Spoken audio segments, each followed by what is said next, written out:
Welcome to my channel. Hello everyone, আমি ঋতুপর্ণা। আমার এই ছোট্ট পরিবারের সবাইকে জানাই স্বাগত। আর যে যেখান থেকে আমার এই ভিডিও দেখছো সবাই ভালো থাকো, সুস্থ থাকো, বিন্দাস থাকো। আমরাও ভালো আছি। আজকের ব্লগটা কিন্তু বাবার বাড়ি থেকে শুরু করলাম। আর কি সুন্দর টগর ফুলগুলো দেখেছো? একটু অন্যরকম টগর ফুল, কত বেল ফুলের কুড়ি হয়ে রয়েছে। ফুটলে একদিন দেখাবো। আর এই নয়নতারাগুলো ভীষণ সুন্দর। এই ফুলের গাছগুলো একদিন আলাদা করে দেখাবো। খুব সুন্দর কিন্তু। আর এটা তো সাদা নয়নতারা। আজকের ব্লগটা স্টার্ট করছি একদম অন্যরকমভাবে। কোনোদিনও এরকম খোলা আকাশ দিয়ে আমি আমার ভিডিও স্টার্ট করিনি। সব সময় চার দেওয়ালের মাঝে ভিডিও স্টার্ট করতাম।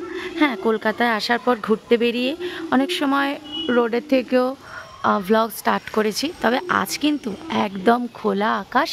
সেই আকাশ সন্ধে হয়ে আসছে, সাথে মেঘও করেছে আর সুন্দর হাওয়া দিচ্ছে। আর সেই এরকম জায়গা থেকেই আজকে আমি আমার ব্লগ স্টার্ট করলাম। আর এই দেখো আমাদের পুকুর, এটা হচ্ছে আমাদের পুকুর। তো চলো। আর এইটা হচ্ছে আমাদের কিচেন। তো সবাই আলাদা আলাদাই খায়, কিন্তু থাকি আমরা একসাথে, কিন্তু খাওয়া দাওয়া আমাদের সব আলাদা আলাদা হয়। আর দোতলার সাথেই কিন্তু এই লম্বা ছাদটা। চলো তোমাদেরকে দেখাই। এই দেখো, এই লম্বা ছাদটা কিন্তু দোতলার সাথে। দোতলায় ঘর এখানে শেষ হচ্ছে, ব্যাস এখান থেকেই হচ্ছে লম্বা ছাদ। আবার ওপরেও আছে, ওপরেও ঘর আছে। ওপরে ছোটো কাকিমারা থাকে। এটা হচ্ছে দোতলার ছাদ, ওপরটা মানে তিনতলা। আর তিনতলাতেও ঘর আছে, তার উপরেও ছাদ আছে। তো চলো, আজকের ভিডিওটা কিন্তু একদম অন্য রকমভাবে স্টার্ট করলাম। তোমাদেরকে একটু দেখিয়ে দিলাম। আর কীরকম মেঘ করেছে দেখেছো? আর খুব সুন্দর হাওয়া দিচ্ছে। আর আজকে আমাদের একটু বেরোনো আছে, কারণ সোহম এখন রয়েছে এখানে। আগামীকাল সোহম বাড়ি চলে যাবে, কারণ রবিবার দিন সোহম ব্যাঙ্গালোর ফিরে যাচ্ছে। তো আমি আরও কিছুদিন থাকবো।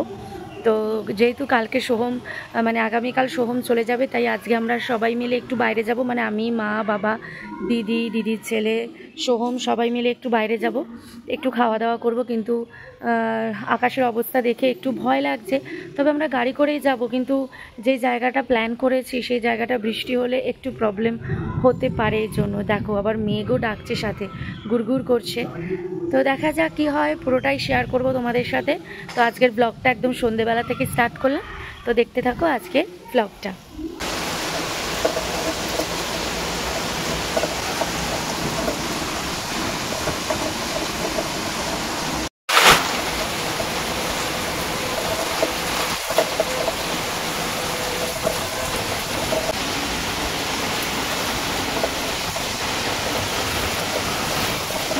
বাবা,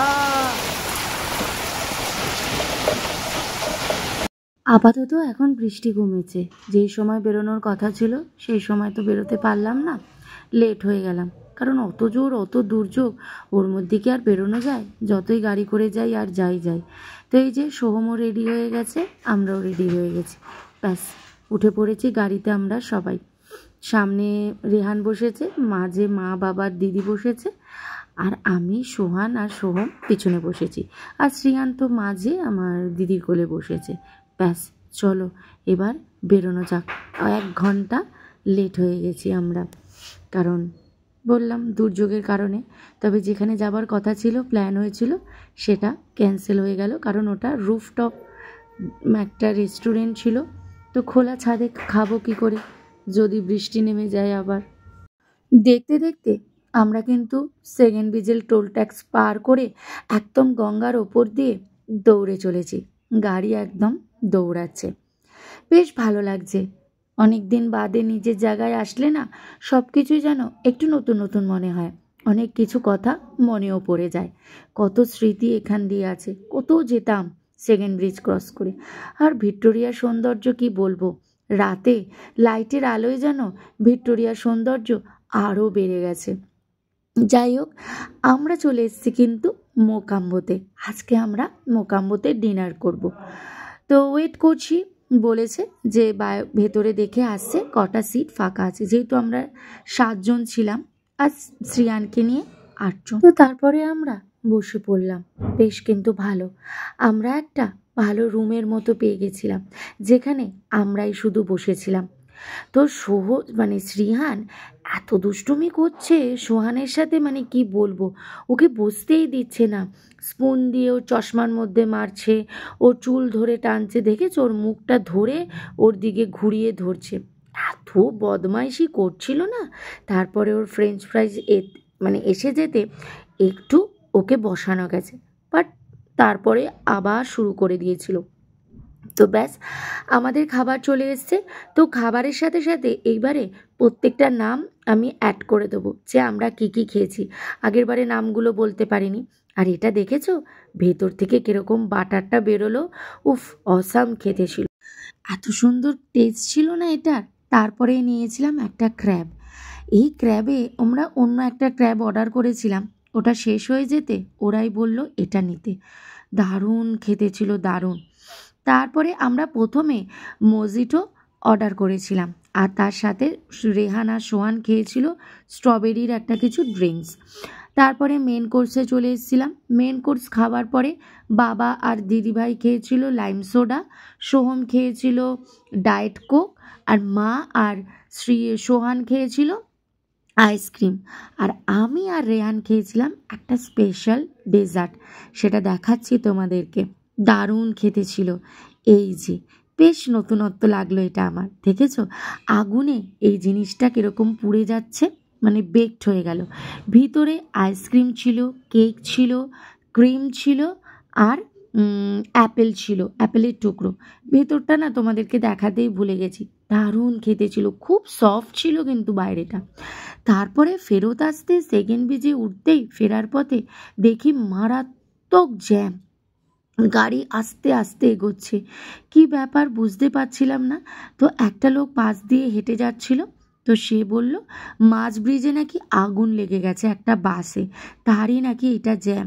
মানে সামনে একদিকটা পুরো বন্ধ হয়ে গেছে, উল্টো দিকের যে রোডটা আছে সেইটাই ওয়ান ওয়ে হয়ে গেছে, মানে যাওয়া আসা একটা রোড দিয়েই হচ্ছে। তো অনেক কষ্টে আমরা এই ভিড় ঠেলে জ্যাম ঠেলে আস্তে আস্তে এগিয়েছি। অনেকটা রাত হয়ে গেছিলো আমাদের বাড়ি ফিরতে।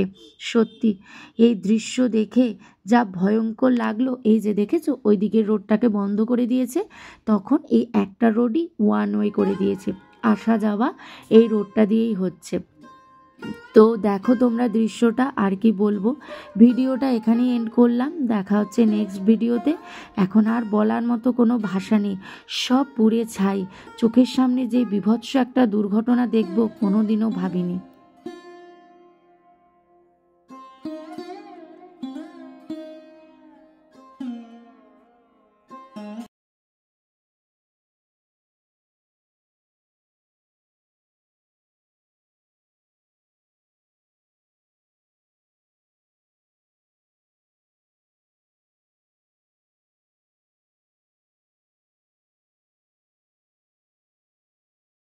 Thank you. Please subscribe.